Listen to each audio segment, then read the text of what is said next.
When we see Nike's swoosh or Apple's logo, we have an emotional response. These brands have created something greater than good commercials or products. They have created identity. These brands have allowed us to look inwards. As we build our own brand or business, we want to have a finished product and logo that creates emotion. But the work that comes with building something of that caliber takes integrity, consistency, and the active action of becoming. It's not about checking things off a list to get to the next stage of growth or taking a specific path. Building a brand is about identity. The clarity of identity of your brand has to first start with you, the leader. Who you are becoming is more important than what you're doing or where you're going. And that is true for you as a person and for you as a brand. Jason Vana is a master brand strategist who believes in the core idea of who you are becoming is more important than what you are doing or where you are going. He believes the growth of an audience starts from within and the awareness of self. Looking inwards is scary, but are you ready to move forward bravely?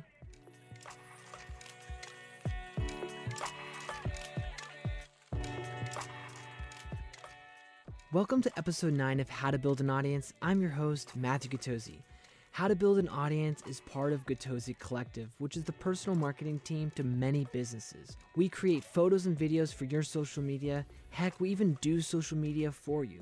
This podcast show will help you grow your business and brand with marketing by interviewing top entrepreneurs and marketers who have proven to build an audience around their businesses and brands. Today I'm talking with Jason Vana. Jason is a brand strategist out of Mammoth, Illinois, with an audience that outnumbers the population of his small town of 9,000 people. Jason is paving his own path of success. He has built an audience online teaching people how to create their own brand. Jason gives all of his advice away for free, which I eagerly archive for my personal growth and brand. Beyond his success as a marketer, he has helped build college ministries in Illinois and internationally in the Czech Republic. In this episode, we talk about his journey into marketing. We discuss what he learned about audience building in church ministries. We talk about the power of writing and the importance of self-reflection on your brand and business. If you're loving this show, tweet me at Matthew Gatosi and we can talk there. Now, let's talk to Jason. So really I'm not really sure what the inciting incident was for me to get into marketing. When I went to college, I initially was going to do government, so pre-law, because I was thinking about being a lawyer. And then it was accounting of all things, which I hate numbers and I hate accounting. So I don't know why I was thinking accounting, but I was. And I remember like when I got to campus, I realized that the college I went to didn't actually have a law program. They had a pre-law.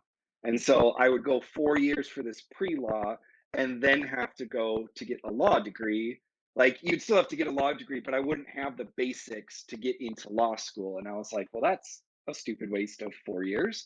So then I was just kind of like looking through and it's like, I've always liked business. So I'll just do business administration, um, and I did business administration and English as a double major. And what just kind of happened was all the business classes that grabbed my attention were marketing classes. It was like advertising and media and all this kind of stuff. And so I'm sitting in these classes, and I was like, I really like this. Like we had an advertising class where we learned like how do you lay out an ad and what is the proper way and what kind of font should you use and what kind of titles should you use and what should the focus be. And I was like, this is genius. I love this. And so I was kind of like, this is it. This is what I want to do. And after college, when I graduated, I ended up landing a sales job for a newspaper as an ad salesman. So I'd go into these businesses and convince them that they needed to run an ad in our paper.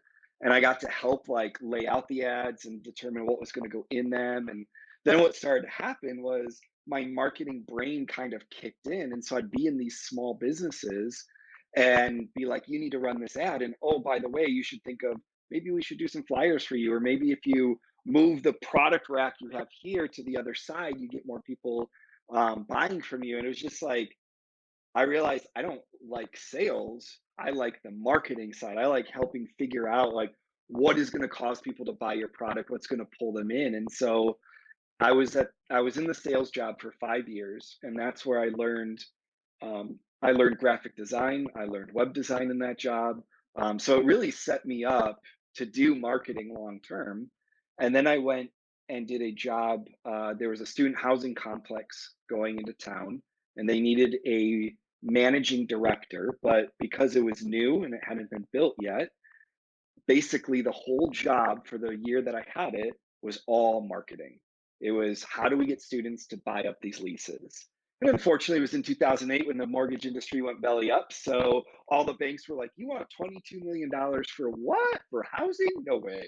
So the project didn't happen, but it was there that I realized, okay, this is what I love. I love doing the ads. I love doing the marketing side. And so from there, I just was looking for jobs in marketing because that was kind of my passion that way. So that was kind of the origin story. It was almost by mistake, but when I started doing it, I realized like I really love it because it really is psychology. How do people think? How do you get them to react in a certain way? And I love that. I love understanding how people think and how they act. And so marketing is just applying that in a business setting. So that's kind of the origin story, so to speak, of how I got into marketing. After graduating college, Jason stayed in his college town of Mammoth, Illinois, a small town of 9,000. There's not a lot of marketing jobs there, but his passion for ministry was in this small town. I grew up Catholic. And when I was younger, like wanted to do the whole I want to be a priest and like I don't know, like there was something I wanted to do, but then I realized like priests can't get married, and I was like I want to get married and have kids, so I'm not going to do that. So I kind of had that foundation of a faith, but then really drifted away from it, just through some personal issues I had gone through, some of my past, and it was just like it's not, you kind of hit those teenage years, and it's like, I'm gonna do my own thing. So it was when I was in college that I actually came back to faith. It's actually probably really the first time I had a real relationship with Jesus, was in college, and it was I started dating a girl who was Christian, and started going to the Christian group that was on campus at that time, and it was one of those things. I'm like, I'm Catholic. I'm going to heaven. It doesn't matter. Like I don't know what you guys keep talking about. I'm good. I'm good. And I had one of these moments where the issues that happened in my past with my dad and kind of all this area that I had been broken in and wasn't dealing with kind of all came to the surface. And I was like, all right, I need God. Like, there's no way I'm going to get through this without him. And I was at this big convention in Decatur, Illinois. And I remember one night they were doing this worship song on like God being a father who never abandons you and all this stuff. And I was like, all right, if that's what God is, that's what I want to follow. All these rules and regulations and all that crap that I knew from growing up as a kid, I don't want that. I want that. And so that's kind of when I made that decision and said, all right, I'm going to follow this God. I'm going to give him my life. I'm going to be a Christian. And the next day, everything, like it's like he grabbed the rug and pulled it out from underneath me. My girlfriend broke up with me at the conference. Car ride home. um and just it That's rough.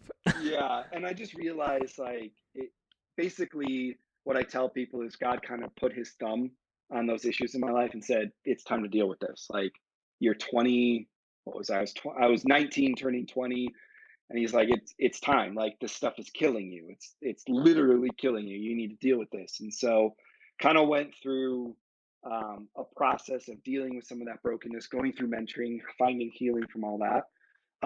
And when I was getting ready to graduate college, so I came to college because I wanted to be the like, well, not when I first got to college, but when I decided on the business route, I had these images of being like a CEO of a company and having like the penthouse in the city and the ranch out in the country and all the toys. I was going to have my own private jet and all this stuff. I was going to be wealthy.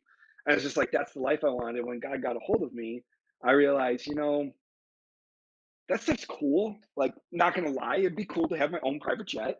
But that's not fulfilling. And so really it was a month before graduation. I just kind of felt this calling to stay in the area and impact college students the same way I had been impacted when I was a student. And it funny enough, like the college group that I was a part of when I was a student closed down at the end of the year that I graduated. It kind of imploded. And so there was really nothing really left. And so when I stayed, it was starting something all over again. Um, and that's what fueled me. Like so we it's funny you ask about that because we actually just closed it down last fall. So I'm not doing college ministry anymore. Very weird transition for me, but it's the right move. But like, it was my passion. I mean, it still is my passion. I think one of the main reasons why I love branding and marketing so much is it's all about identity and purpose. So marketing is sharing the identity of your business with the people who are going to buy from you.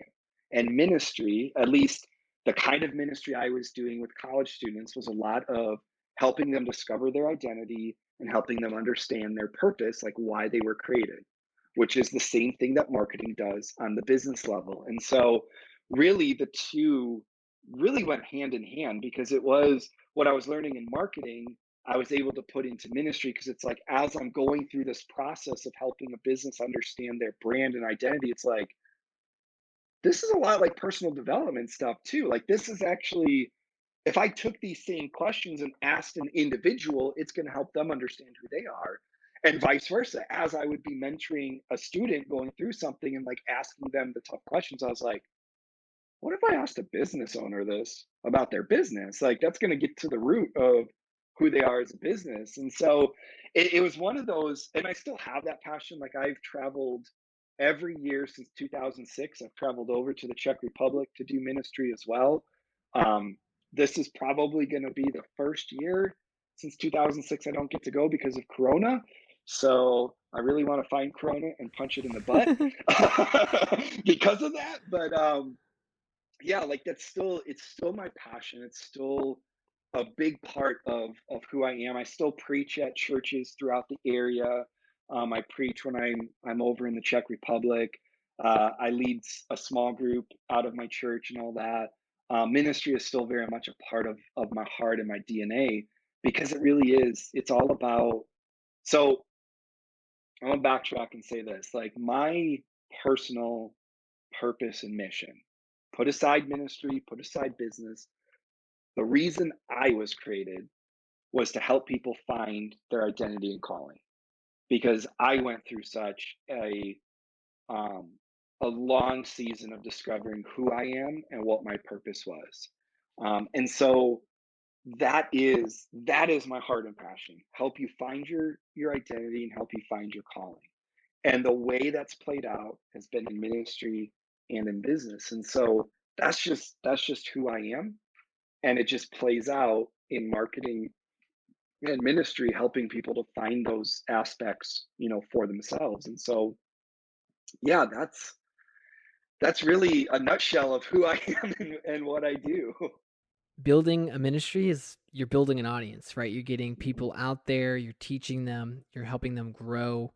Same way that you're helping businesses, and you even related that with kind of telling about their identity through branding and through their messaging and the content they're putting out there.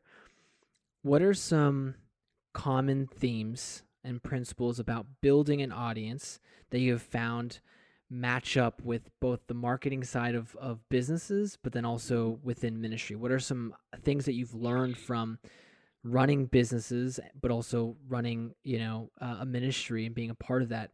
Have you gained knowledge about building an audience? Yeah. The very first thing, and I say this a lot on LinkedIn on the business side, but it works for both. You have to know your audience. Like, you have to know who your message is for. Um, that is foundational no matter what you're doing, whether it is ministry, whether it is business. You have to know your audience because when you look at a brand really is your identity communicated to a specific group of people. And I actually talked about that on LinkedIn recently, where your brand is your identity strategically communicated to a certain group of people. Because not everyone's going to like you. Not everyone's going to buy your product or your service. And same with ministry. Not everyone's going to want to go to your church, your ministry. You have to find out who are the people that are most likely going to buy from you or join your ministry or be impacted by you. That's kind of step one. Step two, and really these go hand in hand, you have to know yourself. Um, the whole branding process is discovering who you are as a business. It is, these are how I benefit you. This is my personality. Like when I do a brand process with a client, I'm asking questions like, what are the 5 adjectives you would use to describe your business? Not 6, not 4. You have to give me exactly 5 because I want you to wrestle through. I don't want a list of 20 because you're not going to be known for 20. And I don't want a list of 4. I want you to really think through what are 5 adjectives. Um, because this is a brand is an identity. And so you have to know yourself. Like the whole branding process, it's every client, this is what's so funny. Every client comes to me afterwards and they're like, "I'm so sorry. That was so messy and so difficult." And I'm like, "That's the branding process." I was like, "If this was easy and you made a decision after everything I sent and said, 'Yes, that's good,' I would turn around and say, 'You're not taking this seriously and you don't know yourself.'" Like it has to be difficult, it has to be messy because it is discovering who you are and that doesn't come easily. So the two biggest things are know yourself. What is your personality? What is your identity? What is your purpose? What is your calling? Whatever word you want to use there. What are the benefits that you bring people? And then who are you for? Who is that target market? Who is that target audience that you're going after? If you know those two things, marketing gets a whole heck of a lot easier because it's the mix of those two things that brings together like awesome marketing strategies to like all marketing is communicating a message to a specific group of people where they're at. So if you know who your target market is, that means you know what platforms they're on. So you know, like for me at Fusion Tech, the company I work for, I see this all the time on LinkedIn. You need to be on TikTok. You need to be on TikTok from all these young people. I'm like, no, actually, I don't. My target market is not on TikTok. They don't use it. And even if they do have an account to occasionally scroll through, they are not scrolling through looking for business stuff. They're scrolling through looking for to like disconnect from business. So I don't need to be on there. My demographic isn't there. Now, if I was working for a company selling stuff to Gen Z, you better believe I better be on that platform because that's where my audience is. It's why you need to know because I get clients all the time like, well, I saw people say you got to be on TikTok. Should I be on there? I'm like, you are a financial planner that focuses on 35 and above. You do not need to be on TikTok right now. Like, that's not the platform for you right now. Like, you need to get on other platforms. So, understanding if you want to build an audience, know yourself, know what you're good at. Like, you're not going to see me do posts on sales. Now, I've done sales. I can do posts on sales. I don't like sales, so I'm not going to. But you're not going to see me writing about um, weather. You're not going to see me writing about like mental health issues. You're not going to see me writing about that kind of stuff because that while I may understand mental health issues, while I may have some insight into that stuff, that is not who I am. That's not my specialty. Know who you are so you can limit down and focus your message and know who your target audience is. Those are the two biggest things. The third tip I would say is be consistent. You cannot show up one post whenever you feel like it and think, "Oh, I posted this and why didn't I get 300 people liking it and why don't I have people buying my product?" You posted once. Like there's not even a chance that it showed up in most people's feed, let alone build an audience. You have to show up. I have posted on LinkedIn since last March or April, whenever I started, every day, every weekday, minus there was a 2 week, well, actually, there's a 2-week period in July last year where I was in Germany for work, and I had queued up posts that just pre-scheduled. So I still was on LinkedIn, wasn't active engaging, but I was still posting. The only other time I took down was when I went to the Czech Republic on my yearly trip. And then between Christmas and New Year, I took that time down and was like, I'm not doing this between the holidays. I'm enjoying the time with my family. Um, Other than that, it's been every weekday, sometimes even on the weekends for over a year. It's consistency. You have to show up. If you're not, I tell when I do um, content consultations with people. So I also do content strategies where we'll sit down and figure out like specifically what you should post each day. One of the biggest things I tell them is if you are not going to commit to this for a year, don't even do it because you're just going to be spinning wheels and wasting time and you're not going to get any traction unless you're willing to do it for a minimum of a year. Now, for some people on LinkedIn that are even further along than me, they've been doing it consistently for 2, 3 years. It's like if you want those numbers, you have to be consistent. Absolutely. There's no shortcut. There's no, well, if I just post on Mondays, I'll be okay. No. Yeah. People will forget you within a week. You have to be consistent. Yeah. No, I love that. You stole my question, which was Okay. how has staying consistent helped you build your brand and serve your clients? So you already Yeah. answered it. You're good. Well, I would add one thing to that. Like when you are consistent, it does two things. It builds you as an authority on what you're speaking on. Because if I showed up once in a great while and had a post, that doesn't mean that I know that information. I could have read someone's book and be regurgitating what I'm writing. But if you're posting consistently for a year, it shows, okay, you're not stealing other people's content. I mean, you still could, I guess, but it's more of a, it shows that you have a deeper understanding of this stuff. And so it gives you a little bit more authority. Plus, it makes people trust you. Like, if I can show up and post on LinkedIn every day, that means when I tell them, hey, I will have your brand or I'll have your logo to you by this day, they can trust me because I'm consistent because I'm not one of these people that shows up once in a while and disappears for a week and then shows up again. And even when I do take time down, I do a post and I say, hey, just so you all know, I'm taking the next 2 weeks down. I will be back. This is just a break. I need a break. This is what's going on. But I don't just disappear in that post because it's more of this. I grew up in a household. We grew up, we lived with my grandparents growing up. And my grandpa taught my brother and I, you be a man of your word. Even if it's difficult, even if you say, hey, I'm going to show up at this time to help you. If someone else comes along with something better, something that's more fun, something that you'd rather do, you gave your word. That's what you do, even if you don't want to do it, because that's how you build trust. And so, this idea of consistency, it helps people to trust you because you're there. Like, you're showing that you're someone who can stick with something and not just like halfway through a project be like, oh, this is too hard, I'm done.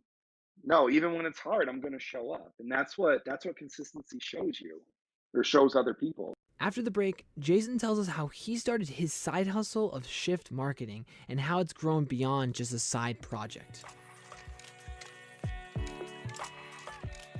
This show is sponsored by ketosiscollective. We are a marketing agency based in Austin, Texas that is a personal marketing team to many businesses. We create photo and video content delivered to you each month to save you time and a massive headache when you're planning your social media for the month. If planning's too much for you, we can also run your social media accounts to give you more time to grow your business. You can visit our website at www.ketosiscollective.com. Now, let's get back to the show.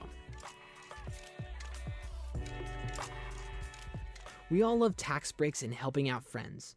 Jason helped local businesses and friends he knew in town with small branding projects. But when his online audience took off, so did this small side hustle. His CPA had him start an actual business. So I am the marketing director of a food processing equipment manufacturer. That's a mouthful to say. Um, and really, so I've been there for 6 years, and the shift kind of came out of just a weird situation. So for probably 15 years now, the area where I live, I am like the only marketing person in this entire area. There aren't a lot of like marketing strategists because I'm in rural Illinois. There aren't a lot of businesses here, so there aren't a lot of marketers here. And so what would happen was I would have people that I knew from previous jobs that would need something designed, or they would need help understanding, like, okay, I need to grow my business. What should I do? Help me with the strategy. And so I was doing a lot of that kind of work on the side already. And it was back in, let me see, this is 2020. So it was back in 2017, I believe, 2016, where I had booked quite a few. There was like a lot of businesses in the area that all of a sudden needed help. And so typically I was only bringing in a few thousand a year. So my accountant was like, just tack it on as income and you're fine. But that year was going to be about 15,000 extra. And they were like, it would be really smart if you just set up a DBA, had your own checking account. You can keep track of the expenses better that way so you can get deductions. So I really launched at that point a company called Reach 36. Hated the name, hated the brand I came up with, didn't really advertise it because it was more of a I'm just doing this for the tax benefit, not really because I want to start a business. Um, but then what happened was last year, 2019, I had been leading a nonprofit from 2002 to 2019, like summer of 2019. I was working with college students, and in the fall, I decided, you know what, it's time for me. It's been 18 years. It's time for me to put that aside. Like that's not where I see me going in the future. And so it opened up a lot of time for me to actually focus on the business side. And so really what happened, and this is how I got my first few clients and really what solidified it for me, was in March of last year, I started posting regularly, March or April, I started posting regularly on LinkedIn. I started with focusing on a lot of personal development because that's what the nonprofit I was running was based on. It was faith based, but it dealt with a lot of personal development and growth and all that kind of stuff. And so that's what I started writing on. And I was like, I enjoy this, but I don't want to be a life coach. I don't want people to be like, "Hey, come fix my life." I'm like, I don't want to do that. Like, and that's not where I want the money to come from. And so I realized, you know what? Maybe it would be a good idea to switch and focus on the marketing side because that's what I do for a living. That's where I have a lot of experience. And so I did, and through that, just posting, and I mean, you've seen my posts, so I try to do a lot of very practical. Here's how you do it. My strategy is I'm going to teach you how to do for yourself what you could hire me to do for you. And you're going to realize it's way too difficult if you're not a marketer. And you're going to want to hire me because I showed you how to do it. So I know what I'm doing. So that was my strategy. I'm like, I'm just going to put out content until people start noticing me and say, hey, I want some help. And I think it was in a few months, I had some people, really some decently well-known names on LinkedIn that contacted me, were like, hey, I need help with my content. I don't know what I'm doing. I don't know what I should focus on. And so I kind of started just doing these content consultations where I would sit with an hour with you and we would come up with a strategy of what you should focus on. I'd give you content ideas of things you could do and really help people narrow it down. And I did one or two, and then all of a sudden it was like 10 to 15 all within a month. And I was like, I'm onto something here. And so that's when it was after the first few of those that people were like, well, I also need help with a brand, or I need help with, I've got this product I want to market. And then I realized, well, I'm actually a marketing strategist. Like that's what I do, is come up with strategies to help businesses grow their marketing. I was like, I should maybe do some marketing consultations and try that. So I started doing that. And I remember I think I did my first marketing consultation in, I think it was September or October last year. and I only charged $50 because I Oh was my like, goodness, I that's don't know. nothing. That is nothing. But see, I did the content consultations for 100, and with the content consultations, I was giving you a PDF that had LinkedIn best practices and it had everything we talked about distilled in a format that you could just like tick off and follow. So I was like, I'm not doing that with the marketing thing. The marketing thing, I'm just going to record and give you the Zoom recording. So I was like, I'm not going to charge that much. So now I charge like $300 for both of them. And those prices will probably be going up because I did a marketing consultation with someone last month and they're like, you should be charging $1,000 for this. And I was Yeah, like, we'll talk after this what? interview. Yeah, we'll Yeah. talk after this interview. We'll get your pay grade up. Yeah. So I was like, wow, okay. Um, but so really though, my strategy is the consultations are the opening door. It's where I kind of show, hey, I know what I'm doing. And then after the consultation, you get a proposal. And that's where I land. Like, after I've given you a strategy and helped you understand how this works, and I say, here's a proposal for me to do it for you.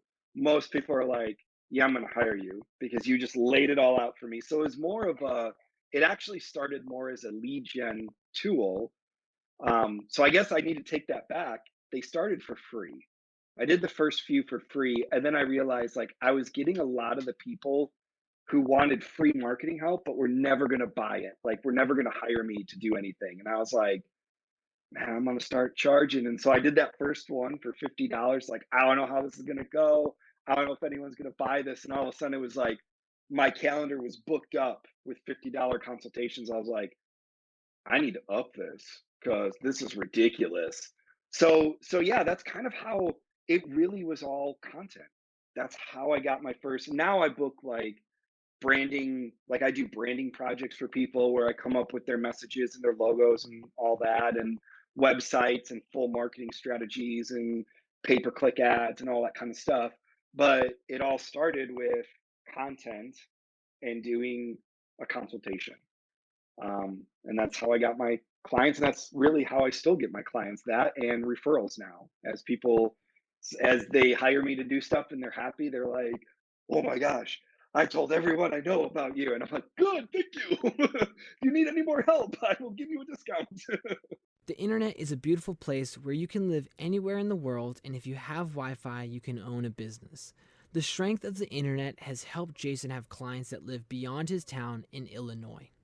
And to be honest, when I kind of first started um, doing this on the side and getting some side clients like years ago, it did felt kind of constraining because most of my clients were from this area. And so, as I said, there aren't a lot of bigger businesses that are going to invest in good marketing here.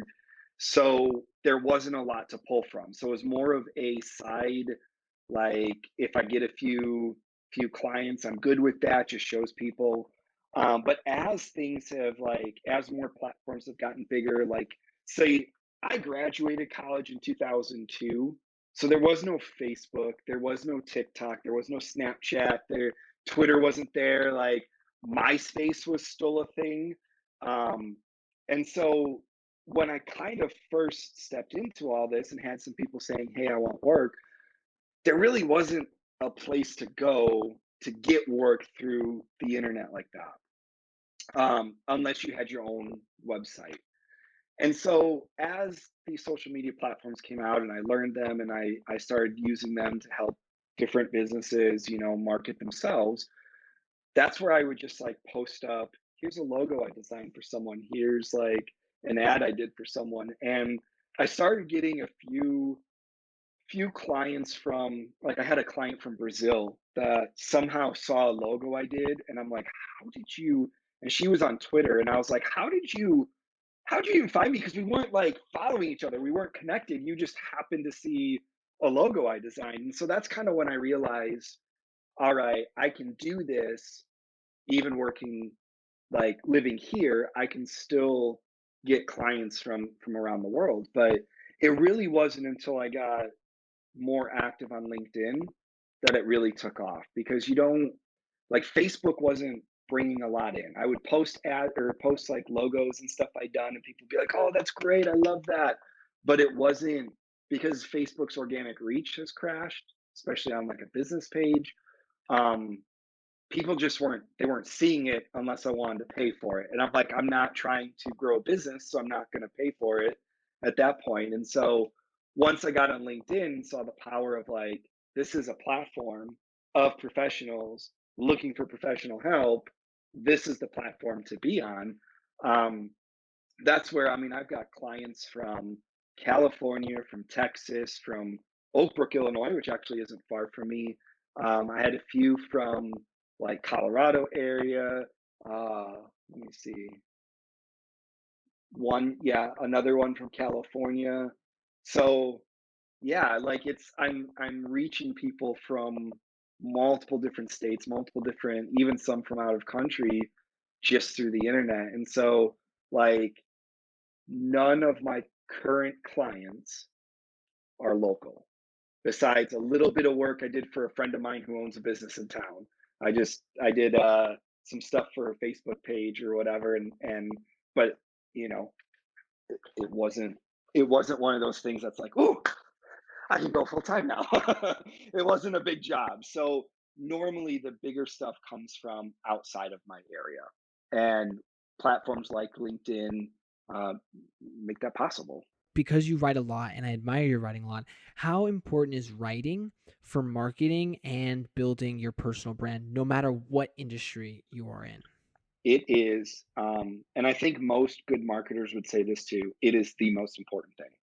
Like, above everything else, you need to be able to write well. Um, I've studied a lot of the marketing greats of old, people like David Ogilvy, who was led in an awesome advertising agency, like one of the most successful ones. He wrote a book, Ogilvy on advertising, which was basically he distilled all his knowledge on advertising into a book. Which I'm like, this is dope. I get to like the man is long gone and dead before I was born, and I get to like learn from his knowledge. And one of the things, so this is why copywriting is so important. If you think back to the 50s and 60s and 70s, there was no internet. There was no, hey, visit this website, fill out this form, we'll get you the information right away. There was no online chats or anything like that. Most of these ads, what they would do is it would look more like an article. It was some kind of header, a picture, and then all the rest of it was text. And the call to action, this is how you know the writing was good. The call to action was cut out this form, fill it out in your own envelope, your own stamp, label the envelope, stamp it, mail this thing, wait about a week, sometimes 2 weeks before we get your form. We can respond to your form and send you the information. So you could be waiting 2, 3 weeks. Plus, I mean, think of how lazy we are today. Like, marketers have to get people to click a link, and there's times where people won't click a link. Marketers back in the 50s and 60s had to get them to fill out a form, fill out an envelope, stamp it, run to the post office, drop it in a mailbox, and then wait 3 weeks before they heard anything. And yet they sold through copy. And that's I, I did a post, gosh, this is probably months ago, where I even said, when it comes down to it, I can take crappy design with good copywriting and still sell. But you will never take good design and crappy copywriting and sell. You can have the best looking website in the world, but if the copy on it is crap, if it's not on point to your target market, if it's not explaining the benefits, if it's not good copy, I don't care how awesome the design is, it's not going to convert. Copy converts. Think of all the ways that writing is used in marketing. It is in advertising, it is in emails, it is on websites, it is, I mean, even if you even look at video, the copywriting in video is the actual script. So like if you are good at copywriting, there is nothing in marketing that you can't do. Like, you can be the social media guy, you can be the web guy, you can be the branding guy, you can be the content guy, you can be the ad guy. because all of it hinges on copy. If you cannot write, and if you don't take the time to invest in writing and like learning from people and practicing your writing, you will never be successful at marketing. There is no way. The greatest, most successful marketers know how to write. I love that. That's the most important thing. Mic drop. Yeah. No, I Yes. mean, it boom. I mean, that's it right there. I mean, the fact that Mhm. I mean, we're struggling to get people to click a link, right? To go to our website, check out this podcast, whatever it is. And people like Ogilvy were able to get people to do more than just that, and it was all through writing, and that's just mind blowing. Well, and he actually had this like test to see how good the copy was. And it was this, like, you have to write copy so well that someone sitting in their house in a snow blizzard, comfortable right in front of the fire, all cozy, would want what you're offering so bad that they would bundle up, they would go scrape off the car, they would take the drive to the post office to mail in this form and come back because it was that good. And so imagine the level of copywriting to get someone to get their like when it's snowing outside, the only time I leave my house is if it's like I'm going to work or there's some event I'm going to that I just really, really, really, really want to go to. Otherwise, it's like I am staying home and I am not leaving this house. And his test was you have to write copy so well that someone would brave the snow to fill out your form and get it mailed in because they didn't want to wait till the next day. Like the copy I see today from most advertisers, I'm like, I don't even want to click a link and have the form pre-filled out for me and hit the submit button. Like, let alone get out of my house on a snowy day and go drop something in the mail when I could wait till tomorrow. Like, that's the level of copy you need to be at to really, really sell and to really market. I finish off the podcast with a segment called Open Mic. This is a chance for my guests to share anything they want. A lot of times, I feel like people get stuck behind the industry that they are in, but we are all human and have other interests outside of that. So, this is a space for my guests to say whatever they want to say. I believe to my core, it's important for you as a person and it's important for you as a brand and as a corporate brand. Who you are becoming is more important than what you're doing or where you're going. And that is true for you as a person and for you as a brand. Who you are becoming, the person, like talking from a personal standpoint, you can have all the success in the world. You can travel the world. You can like be Bill Gates level wealthy. You could be Elon Musk level wealthy, Jeff Bezos, whoever you want to name, Oprah. You can be all that wealthy, but if you are not dealing with the stuff inside, if you are not working on yourself, becoming a better version of who you are and trying to become the person you were created to be, none of it's going to matter. Like some of the richest people in the world feel miserable because they haven't dealt with what's inside. And so while and this is kind of the balance because I do give a lot of practical advice to business owners and that's part of my brand. That's what I feel is important for a lot of my target market. But ultimately, the tactics don't matter if you aren't focusing on who you're becoming. It is an identity and a purpose issue. Like that is the most important aspect of who you are. And for so many people, we push who we're coming beside because we're worried about what website are we building or how do we get the next customer in or here's my to-do list for the next week that's so long that most people wouldn't even be able to complete it in a lifetime and I'm going to try to get it done in a week. Like we're so focused on the do that we forget that really where success comes from, where happiness comes from, where the fulfillment is going to come from is when we deal with who we are becoming. When we focus on, because really, if you think about it, you could spend your entire life building a brand, but if your character sucks, if you are a liar, if you are a cheat, if you are a scoundrel, even if you aren't like a super liar, if you just like Okay, I deal with some insecurity, so I'm going to lie a little bit so I feel better about myself.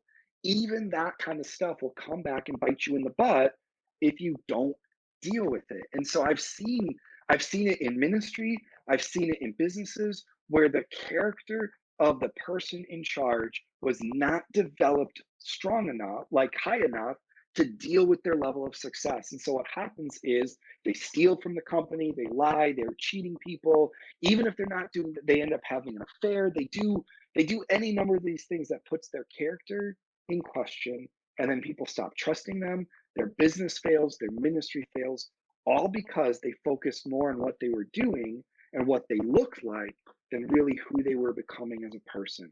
And so you can have a lot of success following a checklist, but if your character isn't developed, your character will destroy everything you built. Even if it was 30 years building a brand, can be gone like that because of your character. So the most important thing as a person, as a business owner, as an entrepreneur, as a marketer, as any level of this, you have to deal and grow your character. That is the most important thing. If you can do that, you will be far more successful than any other person because one, you're going to be truer to who you are, and you're going to understand that like my vision of success for my life is not Jeff Bezos.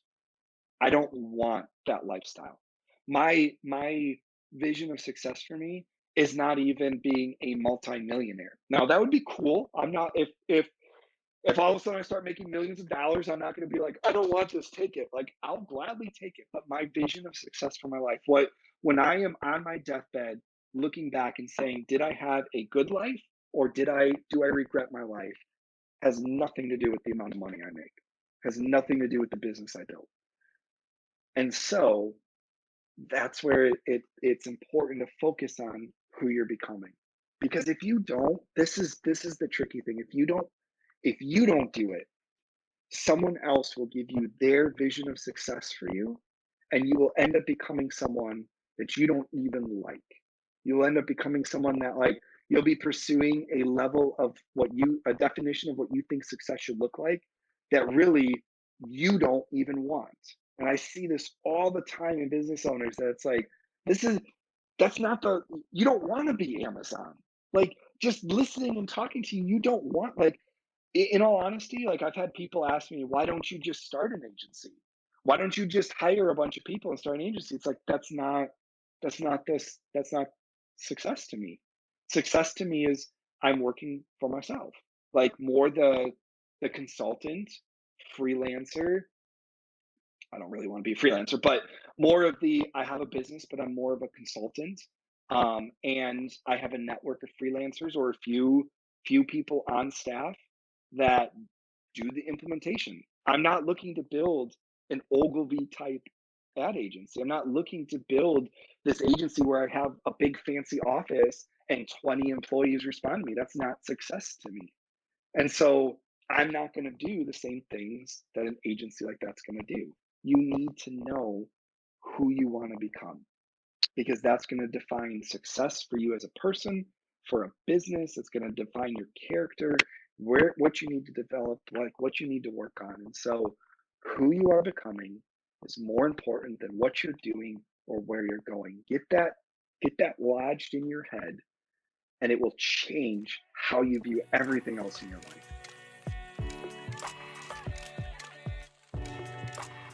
This conversation with Jason taught me the importance of understanding myself as a person and leader. I also see that writing is a skill that needs to be learned if you want to create an audience around your business or idea. You can follow Jason on LinkedIn and Twitter and sign up for his weekly marketing newsletter at Shift without an I, SHFT marketing, shiftmarketing.com. All of the links to find Jason will be in the show notes. Thank you, Jason, for being on the show. If you like this show, tweet me at Matthew Gatosi. And if you really love this show, drop a rating on Apple Podcasts or your podcast listening app. A rating helps me build my audience around this show. So thank you in advance, and I will talk to you next week.